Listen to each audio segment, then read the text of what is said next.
अस्सलाम वालेकुम dear students, welcome to science sense YouTube channel. आज के लेक्चर में हम रेस्पायरेशन इन बैक्टीरिया के बारे में पढ़ेंगे। रेस्पायरेशन एक ऐसा प्रोसेस होता है जिसके ज़रिए से कोई ऑर्गेनिज्म गैसियस एक्सचेंज करता है, यानी कि एनवायरनमेंट में जो गैसेस मौजूद हैं उनको वो किस तरीके से अपने बॉडी के मेटाबॉलिज्म को चलाने के लिए इस्तेमाल करेगा, ये सारा कुछ रेस्पायरेशन के अंदर हम लोग पढ़ते हैं। आज हम लोग डिस्कस करेंगे कि बैक्टीरिया के अंदर रेस्पायरेशन किस तरह होती है। तो बैक्टीरिया के अंदर रेस्पायरेशन के लिए बेटा हमारे पास तीन मेजर तरीके होते हैं।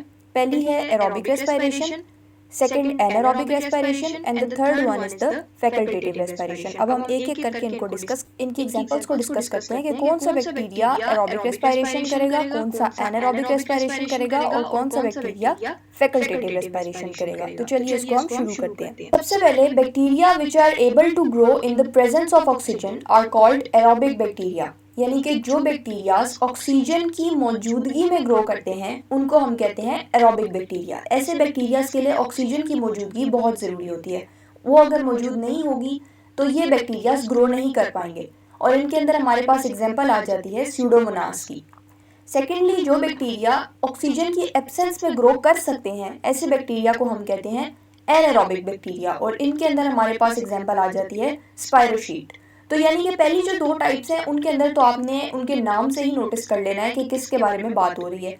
एरोबिक है तो इसका मतलब है कि ऑक्सीजन की मौजूदगी ज़रूरी है, जबकि एनारोबिक है तो इसका मतलब है कि ऑक्सीजन की मौजूदगी ज़रूरी नहीं है, उसकी एब्सेंस के अंदर भी बैक्टीरिया ग्रो कर सकेगा। अब हमारे पास बचती हैं पीछे दो टाइप्स, उनमें से पहली वाली जो है वो है फैकल्टेटिव। तो फैकल्टेटिव क्या होता है कि कुछ बैक्टीरिया जो हैं वो एरोबिक भी नहीं होते और एनारोबिक भी नहीं होते, वो फैकल्टेटिव बैक्टीरियाज होते हैं। और फैकल्टेटिव बैक्टीरियाज क्या करेंगे कि वो ऑक्सीजन मौजूद हो या ना हो वो उन दोनों कंडीशंस के अंदर ग्रो कर सकते हैं, यानी उनके लिए ऑक्सीजन का कोई इंपॉर्टेंस नहीं है। अगर ऑक्सीजन मौजूद होगी तब भी वो ग्रो कर लेंगे और अगर ऑक्सीजन मौजूद नहीं होगी तब भी वो ग्रो कर लेंगे। और इसके अंदर हमारे पास एग्जाम्पल आ जाती है ई कोलाई की, जिसकी फुल फॉर्म थी इस्चर्शिया कोलाई। इसके अलावा हमारे पास एक और टाइप है बैक्टीरियाज की, और उनको बहुत थोड़ी सी कॉन्सेंट्रेशन चाहिए होती है ऑक्सीजन की ताकि वो अपनी ग्रोथ कर सके, और उन टाइप्स ऑफ बैक्टीरिया को हम कहते हैं माइक्रो एरोफिलिक।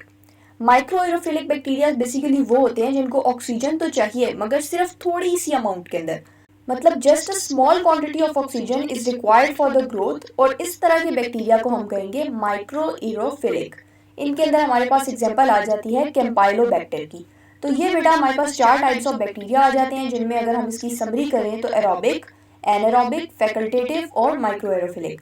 एरोबिक को ऑक्सीजन चाहिए होती है, एनारोबिक को ऑक्सीजन नहीं चाहिए होती, फैकल्टेटिव ऑक्सीजन की मौजूदगी या गैर मौजूदगी दोनों के अंदर ग्रो कर सकता है, और माइक्रो एरोफिलिक को बहुत थोड़ी सी कॉन्सेंट्रेशन ऑफ ऑक्सीजन चाहिए।